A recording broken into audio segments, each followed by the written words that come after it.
IPhone ഉപയോഗിക്കുന്ന എല്ലാവർക്കും message അയക്കുമ്പോൾ സൗണ്ട് എഫക്റ്റ് വിത്ത് ലേസർ, അതായത് നമ്മുടെ ഡിസ്പ്ലേ ലേസർ വിത്ത് സൗണ്ട് എഫക്റ്റ് കാണാൻ കഴിയും. അതിന് നമ്മൾ ആദ്യം ചെയ്യേണ്ടത് മെസ്സേജ് ഓപ്പൺ ചെയ്യുക, ഏതെങ്കിലും ഒരു കോൺടാക്റ്റ് എടുക്കുക, അതിനുശേഷം അതിലേക്ക് PEW സ്പേസ് വീഡിയോയിൽ കാണുന്ന പോലെ PEW സ്പേസ് PW എന്ന് സെൻഡ് ചെയ്യുക.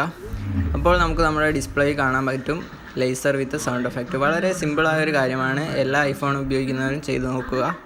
Thank you.